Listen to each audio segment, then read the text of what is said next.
지금 전 세계 해운업계가 발칵 뒤집혔습니다. 결함이 60개나 되는 30인 연묵은 고철 덩어리를 보름 만에 되살린다고. 한국인들은 사기꾼이 틀림없어. 영국도 두 손 들었습니다. 독일도 손을 뗐고 일본마저 백기를 들었습니다. 배를 건조하는 법을, 배를 수리하는 법을, 배를 되살리는 법을 아시아에 퍼진 과장을 자기 눈으로 박살내겠다며 직접 부산 땅을 밟은 영국의 베테랑 다큐멘터리 감독. 그러나 그가 취재를 마치고 돌아가 전 세계에 내뱉은 한마디는 가히 충격적이었습니다. 34년간 내가 신봉해온 조선업의 전제 자체가 송두리째 틀렸습니다. 그가 촬영한 영상이 공개되자마자 동남아와 중동 해운사들의 문의가 폭주하기 시작했습니다. 비용 따위는 문제 삼지 않겠다. 한국으로 배를 보내겠다. 우리 선박도 부산에서 수리받을 수 있습니까? 콧대 높던 영국 언론인의 가치관을 송두리째 무너뜨린 감천항 기적의 전말. 그 15일 동안 그곳에서는 대체 무슨 일이 벌어진 것일까요? 당장 폐기하십시오. 바다에 띄우는 순간 선원들의 무덤이 될 겁니다. 세계 최고 권위의 로이드 성급 수석 검사관이 도장을 찍은 공식 사형 선고문이었습니다. 그런데 지구 반대편 한국에서 기가 막힌 회신이 날아왔습니다. 기쿠일이면 충분합니다. 배 보내십시오. 제 이름은 로버트 켈러완. 런던에서 해양 다큐멘터리를 34년째 만들고 있습니다. 전 세계 조선소란 조선소는 다 돌아봤죠. 클라이드, 벨파스트, 함부르크, 나가사키. 한때 바다를 호령했던 외국의 거대한 조선소들도 지금은 텅 빈 박물관이 되었습니다. 조선업의 끝은 결국 죽음이라는 것, 그게 제 오랜 신념이었습니다. 그래서 한국의 저 답변을 들었을 때 저는 코웃음을 쳤습니다. 솔직히 말하면 까발리러 가는 거였어요.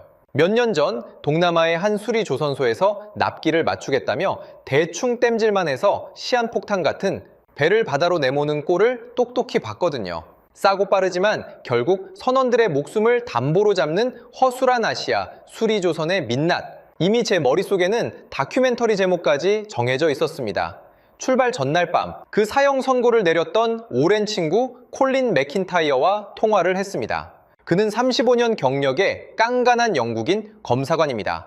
콜린이 보내준 검사 보고서를 펼쳤을 때 저는 제 눈을 의심했습니다. 수리 항목 62개, 엔진, 추진축, 연료 탱크까지. 이건 단순한 수리가 아니라 죽은 사람의 장기를 전부 꺼내서 새 것으로 갈아 끼우라는 소리나 다름없었습니다. 32년이나 된 고철 덩어리를 15일 만에 살려낸다고요? 콜린, 네온 이걸 믿어? 전화기 너머로 콜린이 낮게 웃었습니다.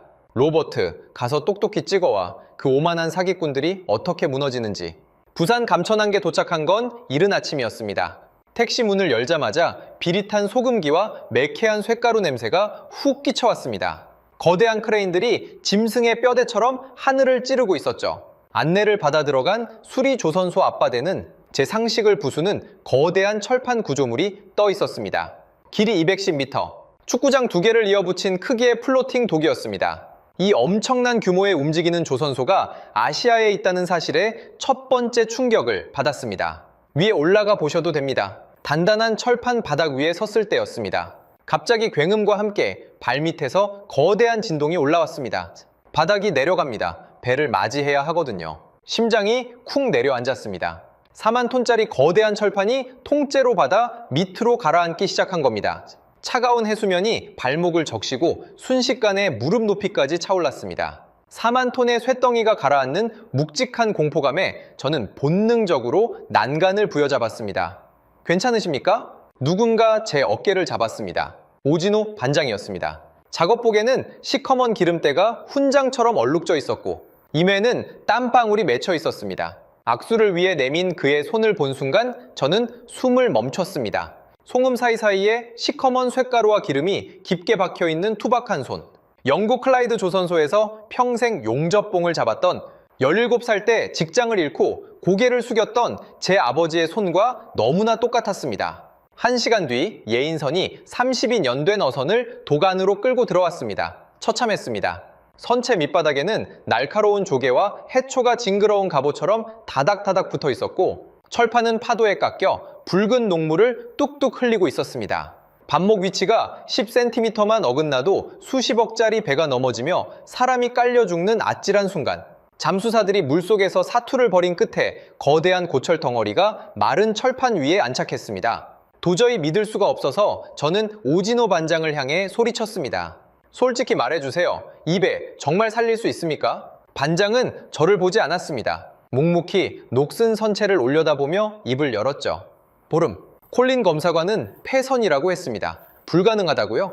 그제야 반장이 저를 쳐다봤습니다. 무뚝뚝한 얼굴에 아주 옅은 미소가 번졌습니다. 영국 양반들은 버리는 게 쉽겠죠. 그가 제 눈을 똑바로 보며 낮지만 단호하게 쐐기를 박았습니다. 하지만 우리는 배를 버리는 법을 모릅니다. 그 짧은 한마디에 저는 아무런 대꾸도 할 수 없었습니다. 오만함이 아니었습니다. 무지도 아니었죠. 마치 죽어가는 환자를 포기하지 못하는 늙은 의사의 결기 같은 것이 그의 눈동자에 형형하게 살아있었습니다. 34년 경력에 콧대 높던 제 심장에 묵직한 돌덩이 하나가 날아와 박힌 기분이었습니다. 호텔로 돌아와 콜린에게 전화를 걸어 말했습니다. 콜린, 내 말이 맞을지도 몰라. 배는 완전히 고철이야. 그런데 그 반장의 눈빛이 머릿속을 떠나질 않아. 내가 무언가 단단히 착각하고 있는 건 아닐까. 두려워지기 시작했어. 그날 밤 저는 뜬 눈으로 밤을 지새웠습니다. 내일 새벽 6시 본격적인 첫 번째 공정이 시작된다고 했습니다. 250바 고압수로 선체를 세척하는 작업. 250바. 머리로는 도무지 감이 오지 않는 숫자였습니다. 일반 건물에 있는 소화전 수압의 125배. 아름드리 나무 기둥을 종이장처럼 찢어버린다는 살인적인 압력. 그 무시무시한 숫자의 진짜 의미를, 그리고 그들이 배를 살리기 위해 치르는 대가가 어떤 것인지를 온몸으로 깨닫는 데는 다음날 새벽 그 끔찍한 총성을 직접 듣기 전까지 그리 오랜 시간이 걸리지 않았습니다. 새벽 5시 30분.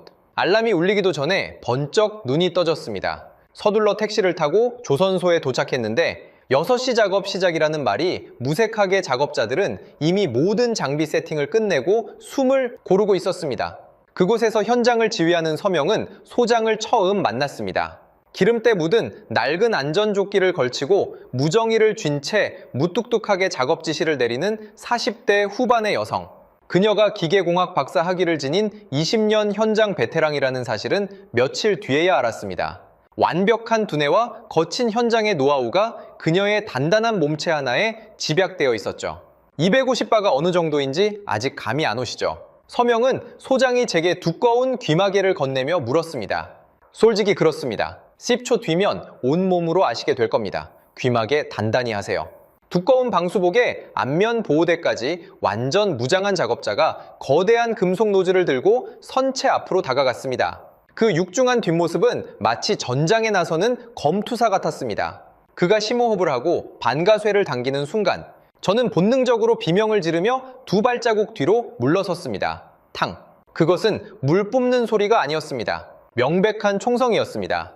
귀마개를 뚫고 고막을 때리는 굉음에 온몸에 뼈가 찌릿하게 울렸고 튕겨나온 거친 물보라가 순식간에 제 카메라 렌즈를 하얗게 뒤덮었습니다. 하얀 물줄기가 철판에 닿는 곳마다 믿을 수 없는 기적이 일어났습니다. 32년 동안 겹겹이 들러붙어 있던 두꺼운 페인트와 바다 생물들, 지독한 녹덩어리들이 마치 물에 젖은 얇은 종이장처럼 갈기갈기 찢겨 허공으로 날아갔습니다.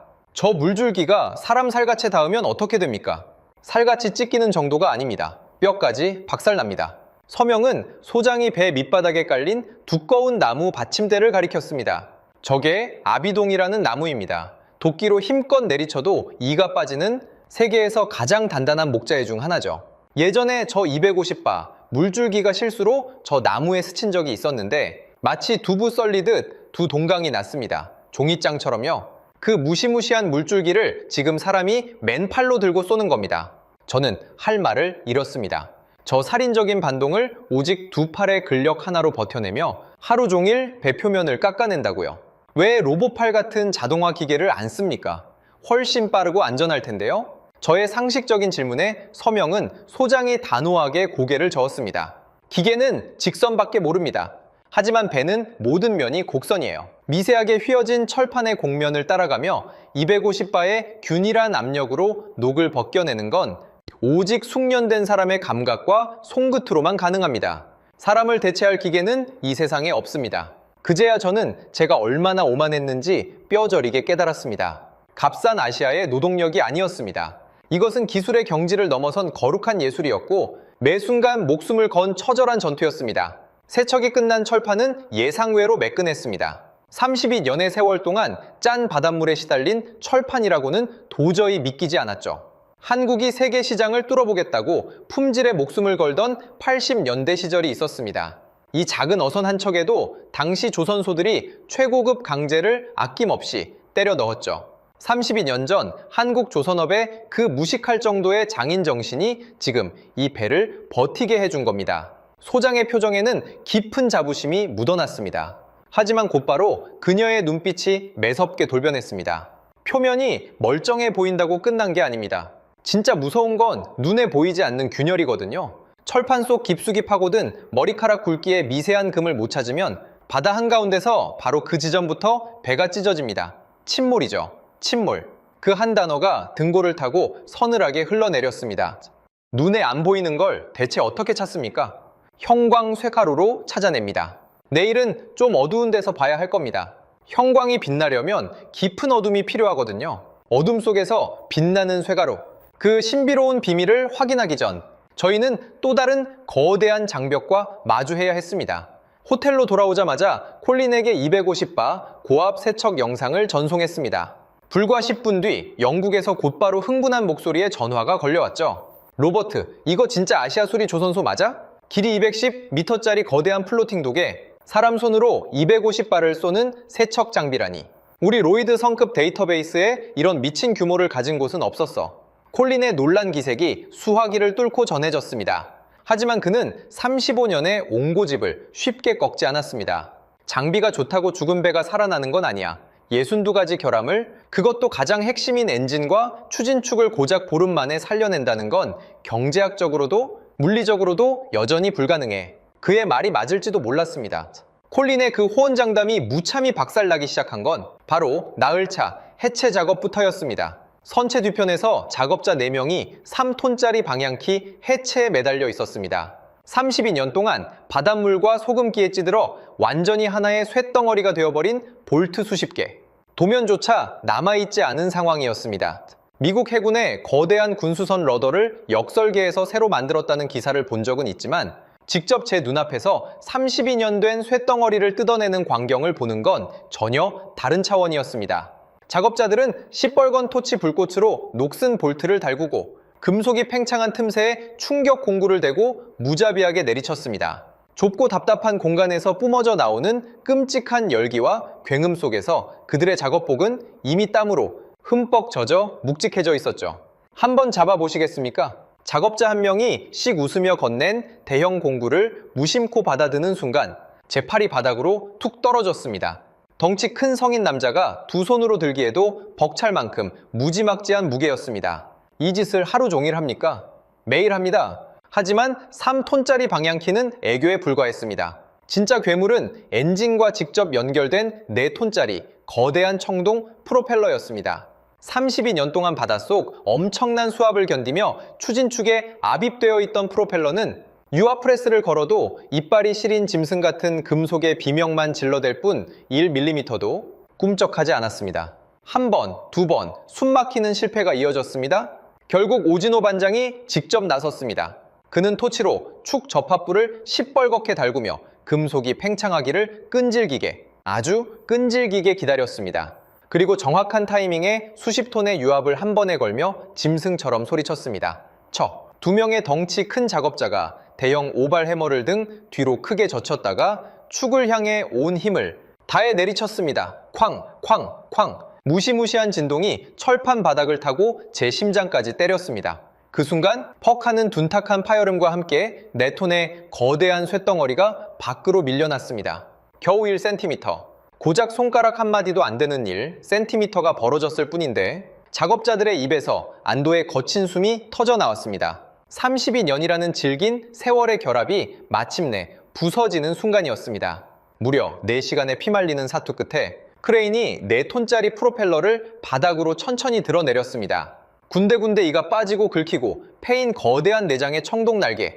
지난 32년 동안 하루도 쉬지 않고 수천만 톤의 거센 바닷물을 밀어내며 늙은 어선과 선원들의 목숨을 지켜온 빛나는 훈장이었습니다. 저는 그 장엄한 고철 덩어리를 멍하니 바라보고 있었습니다. 그런데 그때 오진호 반장이 무언가에 홀린 사람처럼 4톤짜리 프로펠러 앞으로 천천히 다가갔습니다. 오진호 반장이 무언가에 홀린 사람처럼 4톤짜리 거대한 프로펠러 앞으로 천천히 다가갔습니다.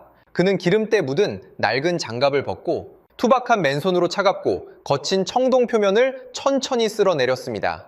마치 험난하고 참혹한 전투를 마치고 돌아온 자식의 상처 입은 이마를 조심스레 어루만져 주듯이 말이죠. 수고했다. 그가 나직하게 뱉은 짧은 한마디였습니다. 32년이라는 아득한 시간 동안 캄캄하고 깊은 바닷속에서 말없이 거센 물살을 갈라온 육중한 쇳덩어리에게 건네는 진짜 인사였습니다. 저는 반사적으로 들고 있던 카메라 전원을 조용히 껐습니다. 34년 동안 전 세계를 돌며 다큐멘터리를 찍어왔지만 이 순간만큼은 차가운 렌즈 너머로 이들을 관찰해서는 안 될 것 같았습니다. 어떤 순간은 기계가 아니라 사람의 눈과 가슴으로 직접 담아야 하는 법이니까요. 이 사람들에게 배의 부품은 단순한 고철 덩어리가 아니었습니다. 피와 땀을 섞어가며 거친 바다의 분노를 함께 헤쳐온 숨을 쉬는 늙은 전우였습니다. 분리된 추진축과 프로펠러는 미세한 결함을 잡아내는 전수 검사를 위해 조선소 안쪽에 있는 기계 작업장으로 옮겨졌습니다. 그리고 바로 그곳에서 저는 이 배의 진짜 주인을 우연히 마주치게 되었습니다. 짙은 주름이 훈장처럼 깊게 패고 짠 바닷바람에 검게 그을린 얼굴을 한 60대 후반의 황재덕 선장이었습니다. 32년 전 이 녀석이 처음 바다에 뜰 때부터 제가 조타실의 키를 잡았습니다. 제 마누라보다 이 배랑 더 오래 살았죠. 제 아들놈보다도 이 녀석 품에 안겨있던 시간이 훨씬 깁니다. 선장은 기계 작업장 한가운데 놓인 거대한 프로펠러에서 애틋한 눈을 떼지 못하며 덤덤하게 말을 이었습니다. 저 거대한 프로펠러가 바닷물 속에서 돌기 시작하면 그 미세한 진동이 32년 된 조타실 바닥을 타고 제 굳은 발바닥으로 고스란히 올라옵니다. 눈을 감고 귀를 막고 있어도 그 진동의 리듬만 느끼면 배 어디가 아픈지, 엔진이 지금 얼마나 힘들어하는지 다 알 수 있죠. 저는 등줄기를 타고 찌릿한 충격이 올라오는 것을 느꼈습니다. 런던의 최고급 사무실에 앉아 각종 복잡한 수치와 공식을 들이밀며 작성된 로이드 성급의 수십, 장짜리 검사 보고서보다 이 늙은 선장의 갈라진 발바닥이 이 배의 진짜 숨결을 훨씬 더 정확하게 읽어내고 있었던 겁니다. 로이드 수석 검사관이 수리비가 배값보다 더 나온다며 폐선을 권고한 건 알고 계십니까? 당연히 알죠. 책상머리에 앉아 차가운 숫자로만 따지면 미련 없이 버리는 게 맞을 겁니다. 하지만 세상엔, 그리고 사람 사는 일엔 숫자로 도저히 계산이 안 되는 게 있잖아요. 저 배를 오늘 당장 버리면 당장 수십 년을 함께한 우리 선원들 식구들 밥줄이 다 끊깁니다. 새 배를 지으려면 몇 년이 걸리는데 그동안 우리는 무얼 먹고 삽니까? 선장의 붉어진 눈시울에 물기가 맺혔습니다. 하지만 이내 그의 얼굴에 짙고 무거운 근심이 스쳤습니다. 근데 솔직히 속으로는 엄청나게 겁이 납니다. 겉으론 이렇게 멀쩡해 보여도 저 두꺼운 쇳덩어리 속 깊은 곳에 우리 눈에 안 보이는 금이가 있으면 어떡합니까? 바다 한가운데서 파도를 맞다가 그게 터져버리면 그땐 정말 다 끝이거든요. 그의 절박한 걱정은 며칠 전 서명은 소장이 했던 경고와 정확히 일치했습니다. 보이지 않는 균열, 선장님, 걱정하지 마십시오. 내일은 좀 어두운 데서 봐야 할 겁니다. 쇠 속의 숨은 형광이 빛나려면 짙고 깊은 어둠이 필요하거든요. 그날 밤 호텔 방으로 돌아온 저는 런던의 콜린에게 전화를 걸어 내일 예정된 비파괴 검사에 대해 이야기했습니다. 자분탐상 검사? 로버트, 그거 완전 호랑이 담배 피우던 시절의 옛날 방식이잖아. 콜린의 목소리에는 다시 오만한 의구심이 가득 차올랐습니다. 유럽에 있는 조선소에서는 10년도 더 전에 다 쓰레기통에 처박은 기술이야. 최첨단 기계식 초음파 장비로 다 바꾼 지가 언젠데 아직도 사람 손으로 쇳가루를 뿌린단 말이야? 콜린의 말대로 서구권에서는 이미 자취를 감춘 기술이 맞았습니다. 하지만 그건 기계가 더 훌륭해서가 아니었어요. 미세한 쇠가루의 흐름을 눈으로 읽어내는 초정밀 감각을 가진 숙련된 기술자들을 유럽에서는 더 이상 키워낼 토양도 시간도 잃어버렸기 때문입니다. 다음날 아침 기계 작업장 구석에 임시로 마련된 암실로 조심스레 들어섰습니다. 창문 하나 없이 빛이 완벽하게 차단된 캄캄한 방 안에는 32살의 정혜민 검사관이 홀로 서서 저를 기다리고 있었습니다. 거칠고 투박한 다른 조선소 작업자들과는 분위기부터 달랐습니다. 그의 눈빛은 마치 복잡한 뇌 수술을 앞둔 외과 의사처럼 차갑고도 예리하게 빛나고 있었습니다. 장비는 이게 전부입니까? 그의 손에 들린 건 동네 철물점에서나 볼 법한 작은 분무기 하나, 투박한 전자석 기기, 그리고 자외선 램프가 전부였습니다. 수백억 원을 호가하는 최첨단 레이저 스캔 장치 같은 걸 상상했던 제 입에서 저도 모르게 실소가 터져 나올 뻔했습니다. 하지만 그 오만한 비웃음이 온몸의 털이 쭈뼛 서는 경악으로 바뀌는 데는 단 5분도 걸리지 않았습니다. 정혜민 검사관이 매끈하게 닦인 추진축 표면에 형광 물질이 섞인 아주 미세한 쇳가루를 고르게 뿌렸습니다. 그리고 전자석을 대어 강력한 자기장을 금속 내부로 흘려보냈죠. 금속 내부에 아주 미세한 균열이라도 있으면 자기장의 흐름이 깨지면서 쇳가루가 마치 자석에 끌리듯 그 보이지 않는 틈으로 빨려 들어가는 원리였습니다. 램프 켭니다. 찰칵. 자외선 램프 스위치가 켜지는 순간 저도 모르게 숨을 완전히 멈췄습니다.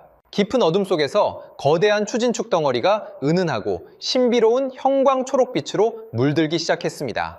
너무나도 기괴하면서 아름다운 광경이었습니다. 하지만 그 몽환적인 아름다움 속에 치명적이고 잔인한 죽음의 그림자가 또아리를 틀고 숨어 있었습니다. 여기 보이시죠?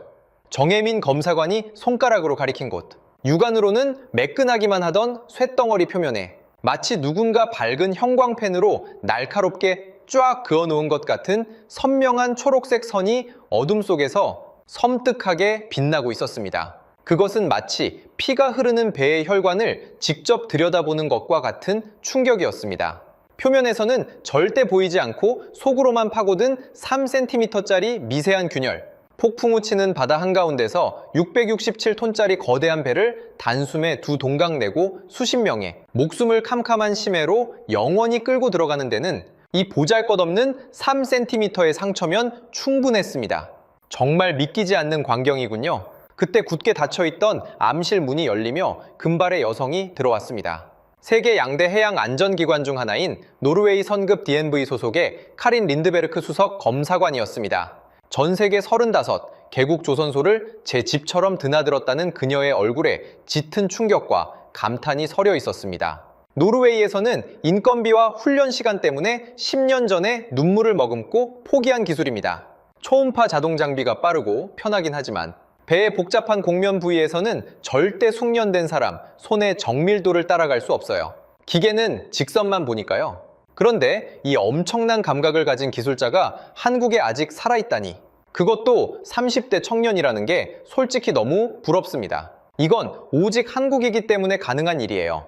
저는 곧바로 어둠 속에서 형광 초록빛으로 섬뜩하게 빛나는 3cm 균열의 영상을 콜린에게 전송했습니다.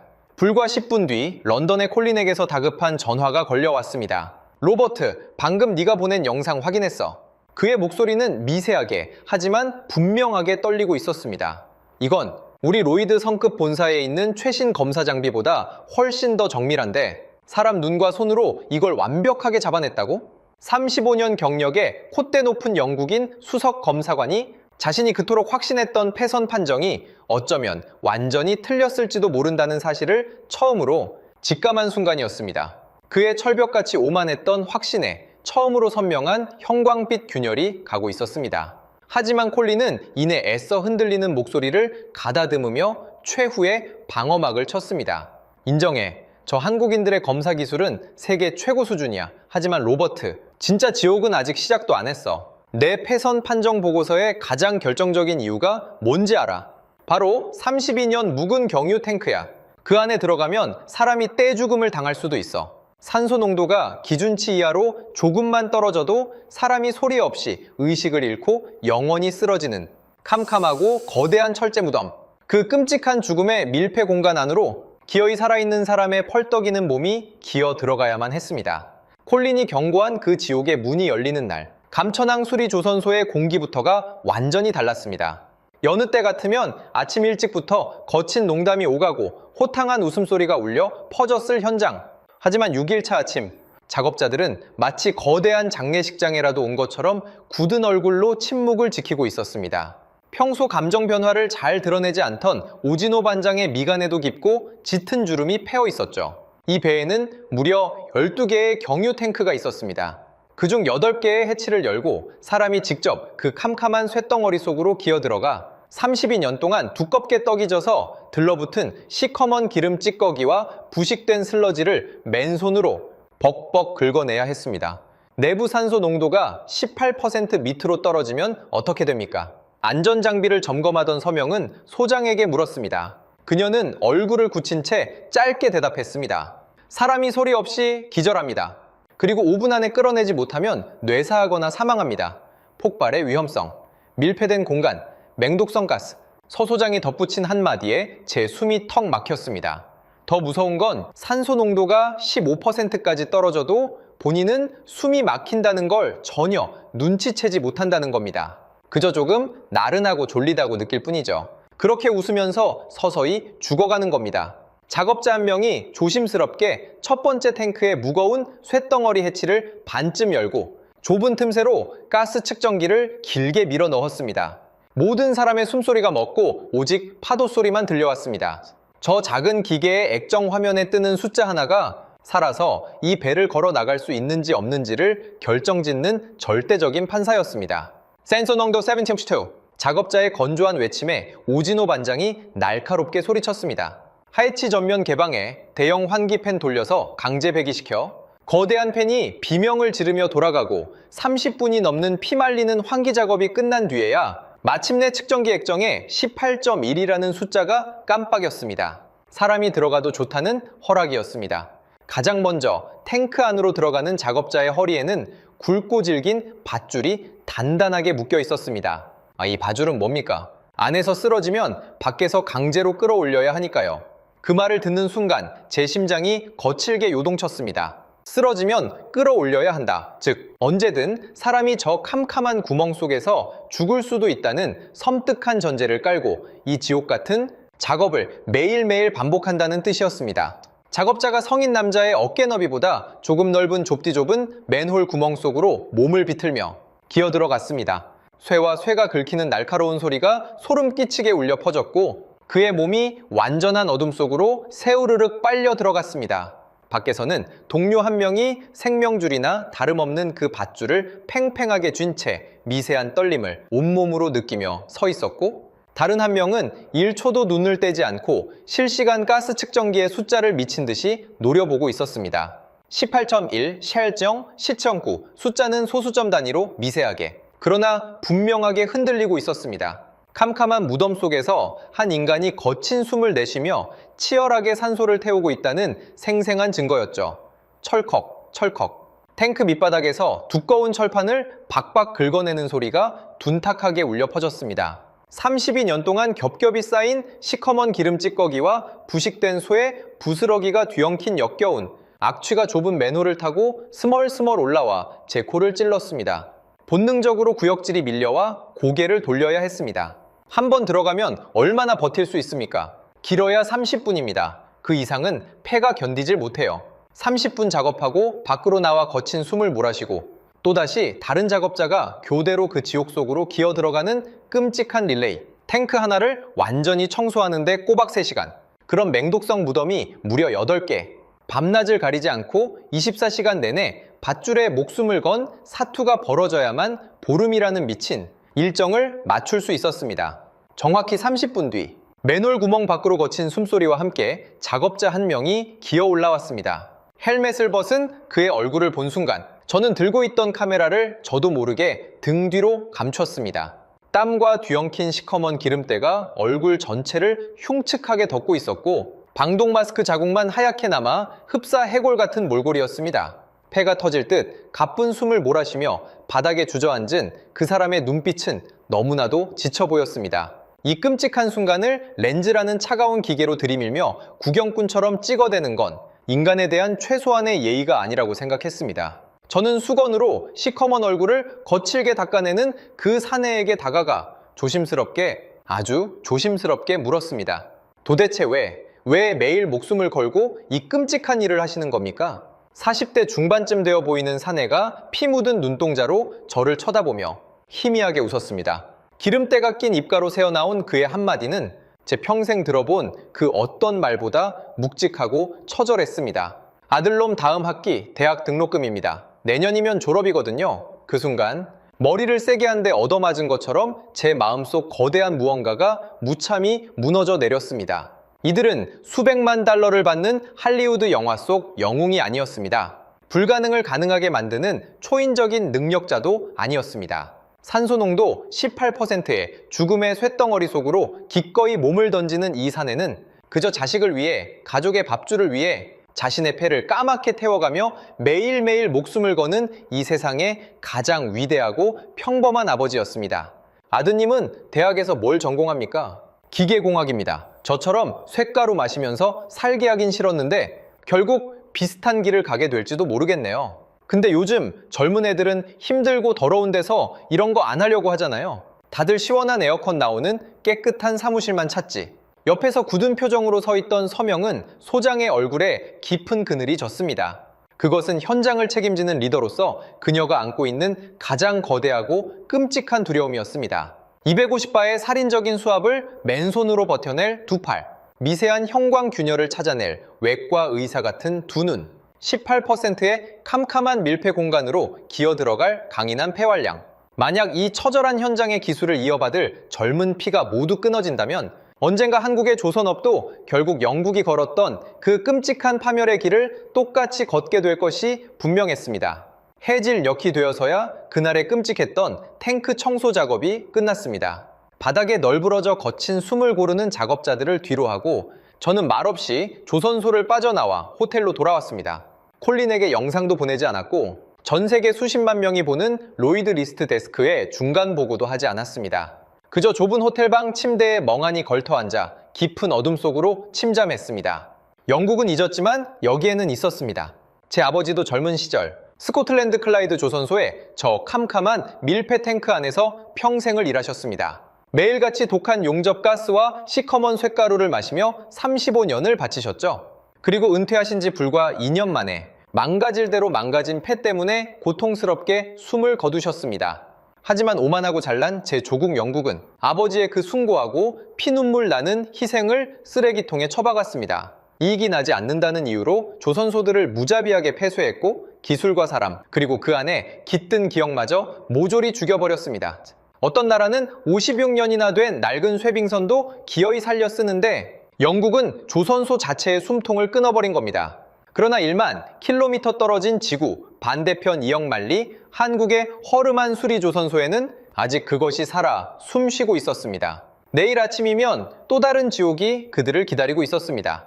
모래총알. 하지만 저는 이제 더 이상 이들의 실패를 의심하지 않았습니다. 이 평범한 아버지들이 모래총알비를 뚫고 32년 된 배에 어떤 새로운 기적의 옷을 입히게 될지 두려움보다는 가슴 벅찬 기대감이 먼저 차오르고 있었습니다.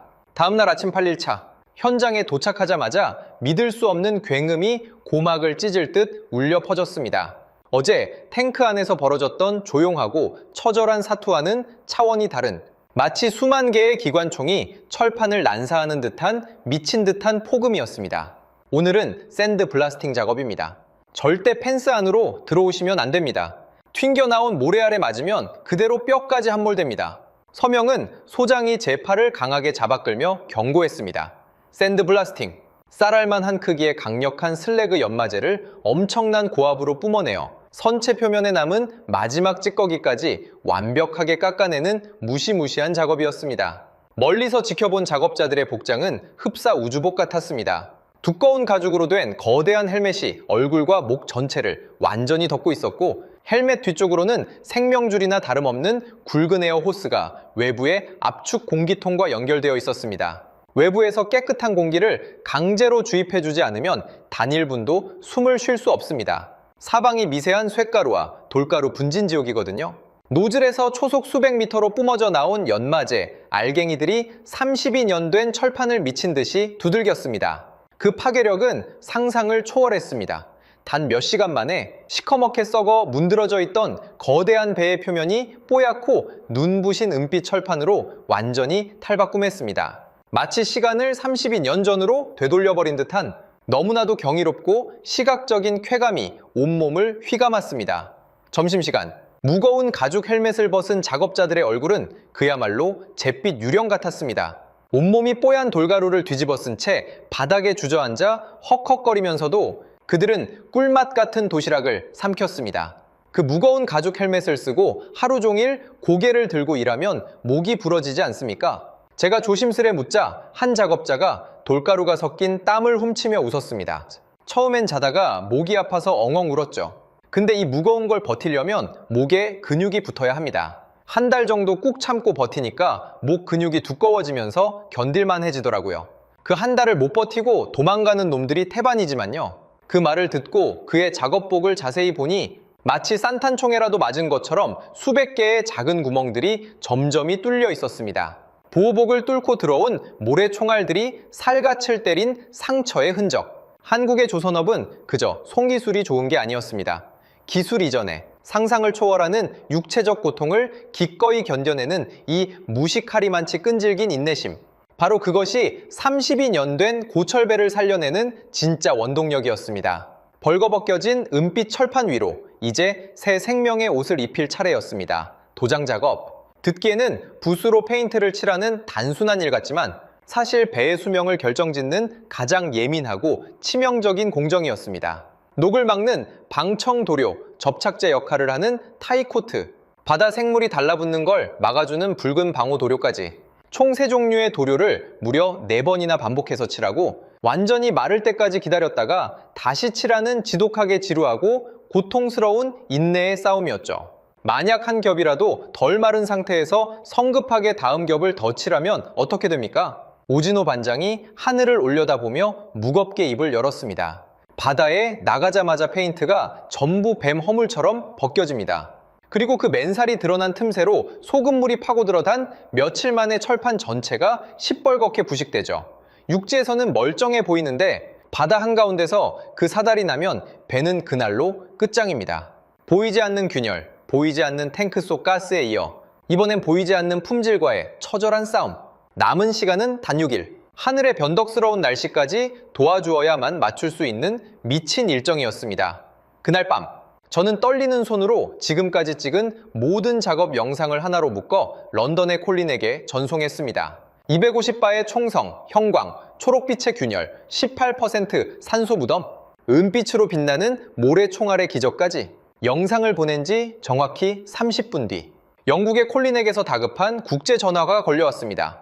로버트, 그의 목소리는 완전히 갈라져 있었습니다. 네가 보낸 영상 방금 다 봤어. 침묵. 길고 무거운 침묵이 흘렀습니다. 로이드 성급 수석 검사관으로 일한 내 35년 경력 전체가 지금 부산의 저 미친 수리 조선소 하나 때문에 완전히 부정당하고 있어. 그의 숨소리가 거칠어졌습니다. 한 번도 약한 모습을 보인 적 없던 오만한 영국인 엘리트의 목소리에는 분노도 조롱도 아닌 짙은 혼란과 두려움이 섞여 있었습니다.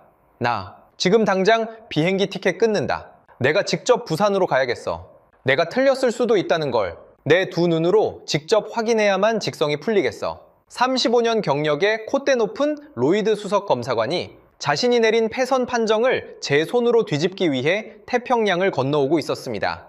내일은 마침내 배를 다시 바다에 띄우는 진수일. 만약 단 한 방울의 물이라도 샌다면 이들의 보름간의 피땀은 전부 수포로 돌아가는 그 숨 막히는 마지막 날. 사형 선고를 내렸던 판사가 직접 그 사형수의 부활을 두 눈으로 똑똑히 지켜보게 될 참이었습니다.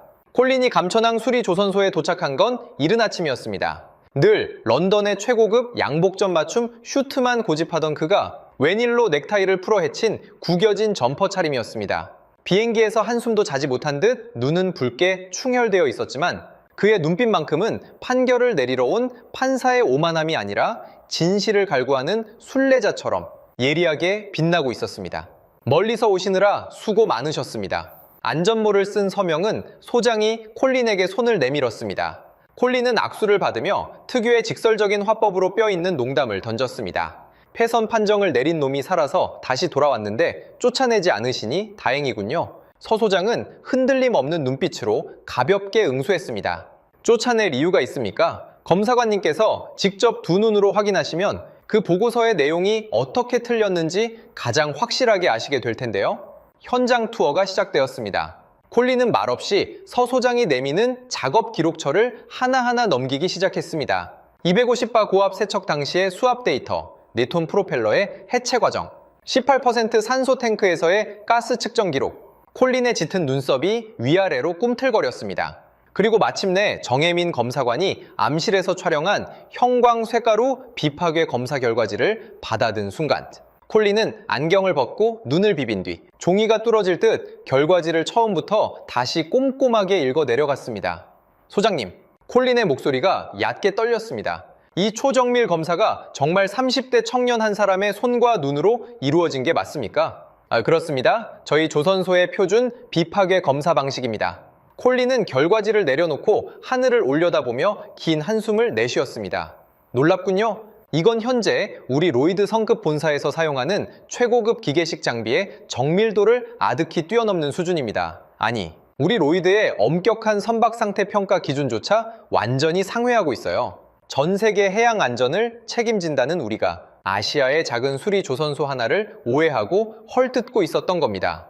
그것은 완전한 백기투항이었습니다. 세계 최고 권위기관의 35년 경력 수석검사관이 한국의 현장 기술력 앞에 자신의 오만함을 인정하고 무릎을 꿇은 겁니다. 그날 오후 콜린과 서 소장, 그리고 저는 소장실의 낡은 소파에 마주 앉았습니다. 콜린이 따뜻한 믹스 커피를 한 모금 들이켜며 묵직한 질문을 던졌습니다. 소장님, 한 가지만 묻고 싶습니다. 3개월 전 제 보고서를 보셨을 때 수리비가 선박 가치를 초과한다는 제 경제적 전손 판정이 틀렸다고 생각하셨습니까?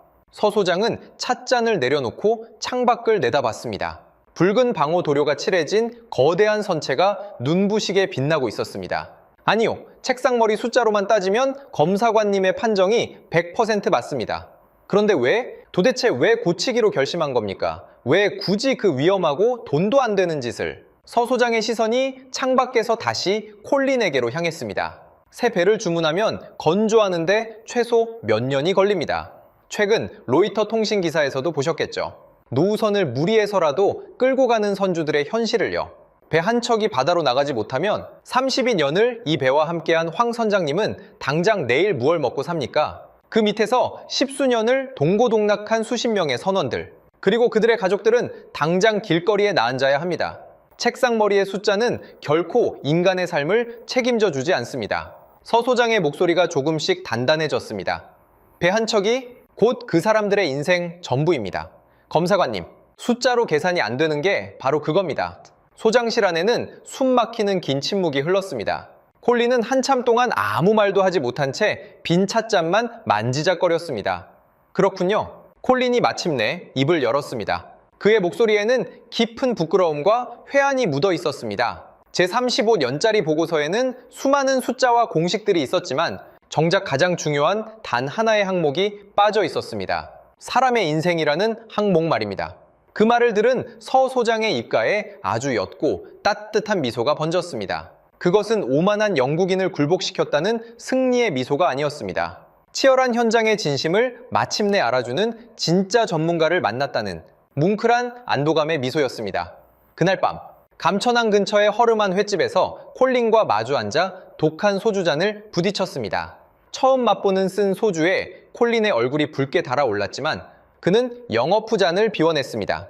로버트, 나 오늘 고해성사 하나 할게. 콜린이 혀가 살짝 꼬인 발음으로 무겁게 입을 열었습니다. 3개월 전에 이 배를 처음 검사하러 왔을 때 나는 이미 머릿속으로 결론을 다 정해놓고 있었어. 32년 된 낡아빠진 한국 어선, 보나 마나 폐기 처분할 고철 덩어리라고 말이야. 그래서 어떻게든 흠집을 찾으려고 62가지 결함 리스트를 억지로 쥐어짜낸 거야. 그의 눈동자가 흔들리고 있었습니다. 나는 처음부터 배를 죽이고 버릴 눈으로만 세상을 봤어. 하지만 이 조선소 사람들은 달랐지. 그들은 어떻게든 배를 살려낼 눈으로 미친 듯이 15일을 매달린 거야. 같은 배를 보면서 우리는 완전히 다른 세상을 살고 있었던 거지. 콜린이 빈 소주잔을 탁 소리나게 내려놓으며 중얼거렸습니다. 내일 진수식에서 제발 단 한 방울의 물도 새지 않기를 바라고 있어. 35년 만에 처음으로 내 완벽했던 보고서가 철저하게 틀렸기를 두 손 모아 간절히 기도하고 있다고. 14일차 새벽 5시. 알람이 울리기도 전에 눈이 번쩍 떠졌습니다. 오늘이 바로 그날이었습니다. 보름 동안 땀과 피를 쏟아부어 살려낸 배를 다시 바다에 띄우는 날. 만약 바다에 들어갔을 때 용접 이음새나 추진축 틈새로 단 한 방울의 바닷물이라도 샌다면 다시 배를 도구로 끌어올려 물을 빼고 원인을 찾아 수리하는 끔찍한 과정을 처음부터 다시 반복해야 했습니다. 보름간의 모든 피땀이 일순간에 지옥으로 변하는 절대절명의 심판날이었습니다. 플로팅 독 주변으로 조선소의 모든 사람이 모여들었습니다. 250발을 쏘던 작업자, 암실의 정혜민 검사관, 오진호 반장 서명은 소장, 그리고 황제덕 선장까지 어스름한 새벽빛을 받은 선체는 32년 된 고철이라고는 도저히 믿기지 않을 만큼 눈부셨습니다. 붉은색 방호 도료가 매끈하게 칠해진 선체 하부는 마치 젊은 청년의 단단한 근육 같았고, 오진호 반장이 쓰다듬었던 그 거대한 청동 프로펠러는 당장이라도 거친 파도를 찢어버릴 듯 위풍당당하게 장착되어 있었습니다. 보름 전 조개와 녹이 슬어 썩어가던 그 처참했던 모습과는 완전히 다른 생명체였습니다. 플로팅 덕 잠수 시작합니다. 서 소장의 무전이 울림과 동시에 거대한 철판 바닥이 아주 천천히 바닷속으로 가라앉기 시작했습니다. 검고 차가운 바닷물이 선체 하부를 서서히 감싸 안으며 차올랐습니다. 조선소 전체에 무거운 정적이 내려앉았습니다. 거대한 크레인 소리도 용접기에 불꽃 튀는 소리도 모두 멈췄습니다. 오직 파도가 철판을 때리는 찰싹거리는 소리만 귓가를 맴돌았습니다. 제 심장이 쿵쿵거리는 소리가 밖으로 들릴까봐 숨조차 크게 쉴 수 없었습니다. 바닷물이 마침내 배의 붉은 밑바닥을 완전히 감싸는 순간 우드득 묵직한 파열음과 함께 667톤짜리 거대한 배가 나무 받침대를 떠나 바다 위로 가볍게 떠올랐습니다. 32년 된 죽어가는 고철이 한국인들의 피땀 어린 15일을 먹고 완벽하게 부활하여 다시 물 위에 뜨는 경이로운 순간이었습니다. 하지만 진정한 시험은 이제부터였습니다. 전 구역 누수 점검 실시. 잠수부들이 물속으로 뛰어들고 내부 검사조가 배 안으로 투입되었습니다. A구역 엔진실 관통부 이상 없음, B구역 방향키 접합부 이상 없음, C구역 연료 탱크 하부 이상 없음. 무정이 너머로 들려오는 합격 소식에 사람들의 굳었던 어깨가 조금씩 펴지기 시작했습니다. 이제 마지막 D구역, 가장 파손이 심했던 뱃머리 쪽 용접 부위에 보고만 남겨두고 있었습니다. 취직. D구역, 갑자기 무전이 뚝 끊겼습니다. 1초, 2초, 3초. 서명은 소장의 무정이를 쥔 손목에 하얗게 핏대가 섰습니다. 제 심장이 목구멍 밖으로 튀어나올 것만 같았습니다. 옆에 서 있던 콜린과 짧게 시선이 마주쳤습니다. 그의 주머니 속에 들어있는 두 손이 사시나무 떨리듯 벌벌 떨리고 있는 것이 느껴졌습니다. 무슨 일이야? D구역, 응답해. 5초, 10초, 영원 같은 15초의 끔찍한 침묵이 흘렀습니다. 그리고 마침내 지지직거리는 잡음과 함께 떨리는 목소리가 무정이를 뚫고 흘러나왔습니다. D구역, 물방울이 맺혀 있어서 누수인 줄 알고 정밀 재확인했습니다. 내부 온도 차이 때문에 생긴 단순 결로였습니다. 다시 보고합니다. D구역 이상 없음.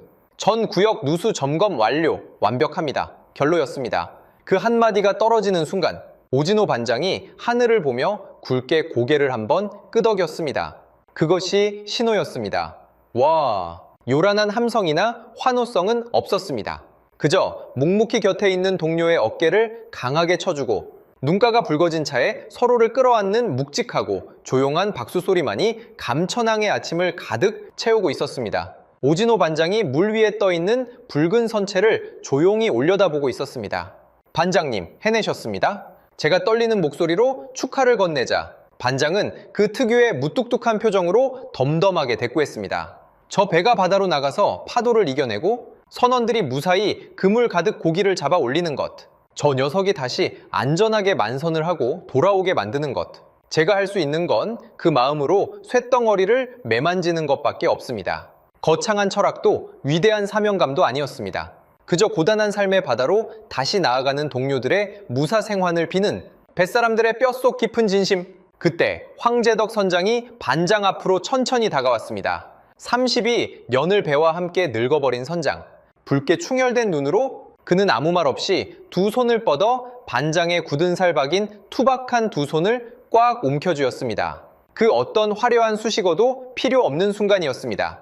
기름때 묻은 두 손이 맞잡힌 그 묵직한 침묵이 수만 마디의 말보다 더 깊고 거대한 감동을 토해내고 있었습니다. 고맙습니다. 정말 고맙습니다. 선장이 떨리는 목소리로 겨우 한마디를 쥐어짜내자 반장이 씩 웃으며 짧고 굵게 대답했습니다. 만선하고 오십시오. 제 옆에서 가만히 지켜보던 콜린이 갑자기 코를 훌쩍 였습니다.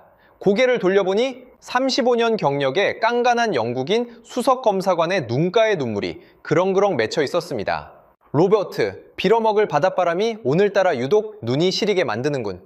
콜린이 소매로 눈물을 거칠게 훔쳐내며 하지만 환하게 웃으며 말했습니다. 자, 로버트, 내 35년 검사관 인생 동안 내 보고서의 마지막 문장은 항상 똑같았어.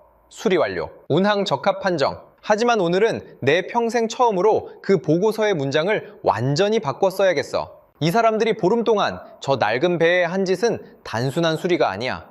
콜린의 젖은 눈동자가 물 위에 떠있는 눈부신 어선을 향했습니다.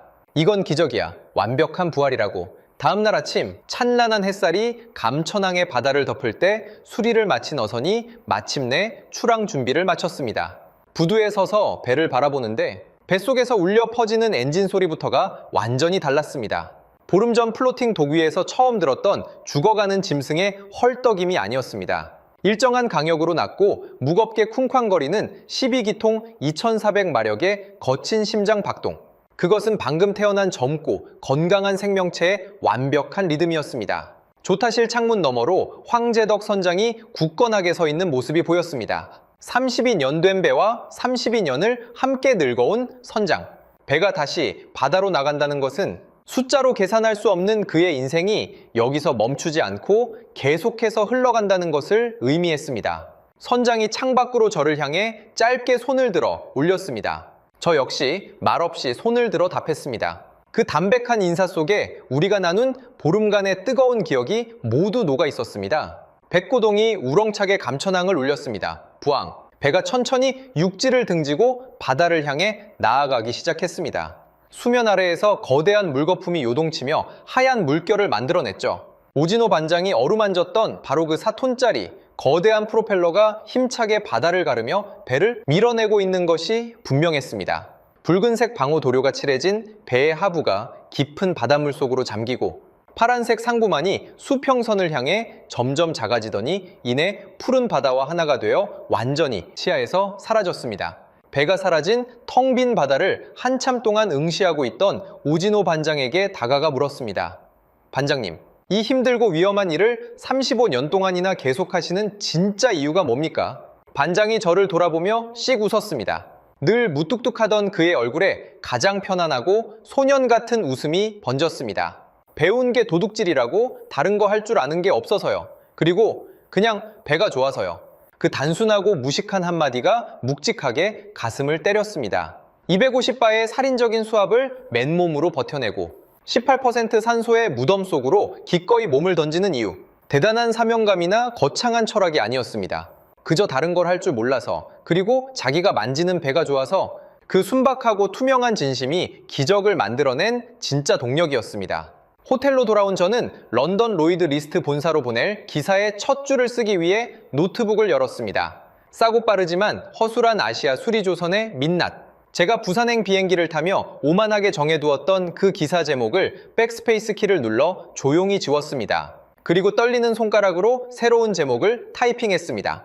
부산 감천항에서 만난 세계 마지막 장인들. 키보드를 두드리는 내내 가슴이 먹먹해서 자꾸만 타자가 멈췄습니다. 미군 군수선도 도면 없이 척척 수리해서 보내는 세계 최고 수준의 한국 수리조선업을 얄팍한 편견에 사로잡혀 까발리러 왔었다는 사실이 34년 제 다큐멘터리 인생에서 가장 뼈아프고 부끄러웠습니다. 콜린 맥킨타이어 수석검사관은 약속대로 런던 본사에 폐선 권고 철회 보고서를 보냈습니다. 로이드 역사상 수리조선소에 이런 평가를 내린 건 처음일 거야. 콜린이 멋쩍게 웃으며 알려준 보고서의 마지막 줄에는 이렇게 적혀 있었습니다. 해당 수리조선소의 기술 수준은 우리 로이드 성급의 엄격한 기준을 완벽하게 상회하며 세계 최고 수준으로 판단됨. 노르웨이의 카린 린드베르크 검사관 역시 출국 전 제게 이런 문자를 남겼습니다. 전 세계 35개국 조선소를 돌아봤지만 한국이 왜 1위인지 이제야 완벽하게 알았습니다. 그들의 무기는 압도적인 숫자가 아니라 포기하지 않는 사람이었습니다. 이 기사가 아시아타임스를 통해 전 세계로 송출되자마자 동남아와 중동의 거대 해운사들로부터 부산 감천항의 수리조선소 정보를 달라는 문의가 폭주했습니다. 속도와 품질, 그리고 극한의 실행력까지 갖춘 한국 수리조선소의 경쟁력은 알고 있었지만 이 정도의 집념과 기술력이 살아있을 줄은 몰랐다는 업계에 뜨거운 찬사가 쏟아졌습니다. 모든 취재를 마치고 공항으로 향하는 택시 안. 저는 창밖으로 멀어지는 감천항의 풍경을 오래도록 눈에 담았습니다. 하늘을 찌르는 크레인과 시뻘건 용접 불꽃 사이로 누군가는 또 무거운 가죽 헬멧을 쓰고 모래 총알피를 맞고 있을 테고 누군가는 캄캄한 암실에서 숨죽여 형광쇠가루의 흐름을 읽어내고 있을 겁니다. 영국은 다 잊고 버렸지만 여기 대한민국에는 아직 살아있었습니다. 저는 눈을 감고 지금은 세상에 없는 제 아버지에게 조용히 독백을 보냈습니다. 이익이 되지 않는다고 늙은 조선소의 숨통을 끊어버리고 아버지가 평생을 바친 거룩한 기술과 피땀 어린 기억마저 모두 쓰레기통에 처박아버린 오만한 내 조국 영국. 하지만 지구 반대편의 이 작은 나라는 32년 된 낡아빠진 고철배 하나도 결코 포기하지 않고 끈질기게 생명을 불어넣고 있었습니다. 배를 고치는 것은 차가운 기술일지 모르지만 죽어가는 배를 다시 살려내는 것은 뜨거운 인간의 마음이라는 것을 영국 클라이드 조선소의 평범한 용접공이었던 제 아버지가 차마 세상에 다하지 못하고 떠난 그 위대한 이야기를 지금 부산의 이름 없는 장인들이 대신 이어가고 있었습니다. 런던으로 돌아온 뒤 저는 편집실에 틀어박혀 수백 시간 분량의 촬영 원본을 수십 번이고 돌려보았습니다. 모니터 속에는 제가 부산 감천항에서 15일 동안 목격했던 믿기 힘든 기적의 파편들이 고스란히 살아 숨쉬고 있었습니다.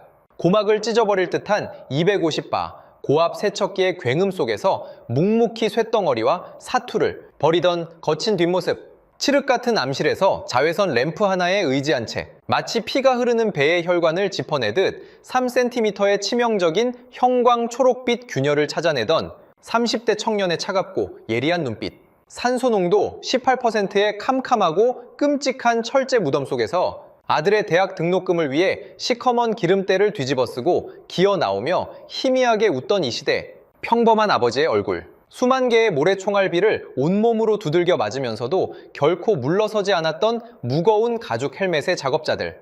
그리고 30이 된 배를 마침내 살려내고 조용히 맞잡았던 늙은 선장과 반장의 거칠고 투박한 그 손.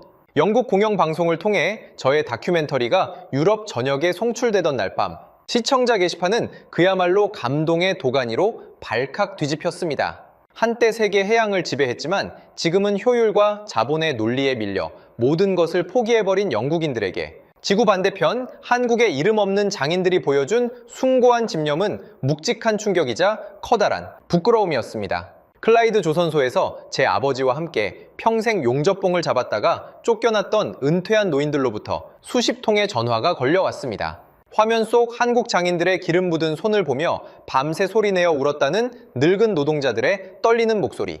우리가 가차없이 내다버린 그 위대한 유산을 한국인들은 저토록 처절하게 지켜내고 있었구나.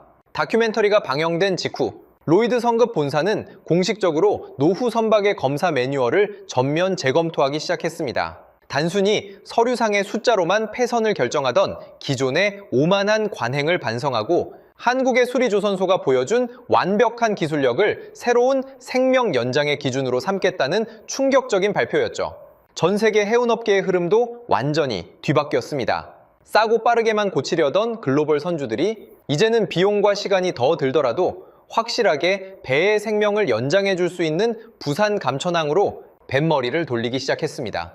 불과 보름 만에 일어난 32년의 묵묵한 장인 정신이 마침내 세상의 빛을 본 통쾌한 역정극이었습니다. 이것은 단순히 낡은 배 한 척을 고친 이야기가 아닙니다. 돈과 숫자로만 모든 것을 평가하고 조금만 낡아도 쉽게 포기하고 버려버리는 이 차가운 현대사회에서 눈에 보이지 않는 곳에서 목숨을 걸고 자신의 일을 묵묵히 해내는 진짜 노동의 가치에 대한 가장 위대한 증명이었습니다. 저는 이제 34년 다큐멘터리 감독의 명예를 걸고 감히 단언할 수 있습니다. 대한민국이 세계 1위의 조선강국으로 우뚝 선 것은 결코 운이 아닙니다. 막대한 자본력 때문도 화려한 첨단 자동화 기계 때문도 아닙니다. 그것은 32년 전의 낡은 철판도, 4톤짜리 거대한 청동 고철 덩어리도, 심지어는 눈에 보이지 않는 미세한 쇠 속의 균열조차도 결코 포기하지 않고 끝까지 살려내려는 사람들의 숭고하고 지독한 마음, 절대 버리지 않는 그 위대한 마음이 바로 한국 조선업을 세계 최고로 만든 진짜 심장이었습니다. 여러분, 32년 된 고철배 한 척이 세계 최고의 검사관을 울린 이야기 어떻게 들으셨습니까? 62개의 결함, 15일의 사투, 그리고 단 하나의 대답. 저는 이 사연을 접하면서 계속 한 장면을 떨쳐낼 수 없었습니다. 산소 농도 18%의 맹독 탱크에서 기어 나온 그 사내, 해골처럼 하얗게 남은 마스크 자국, 그가 내뱉은 한마디, 아들놈 다음 학기 대학 등록금입니다. 저는 그 말에 한참을 멈춰야 했습니다. 영웅이 아니었습니다.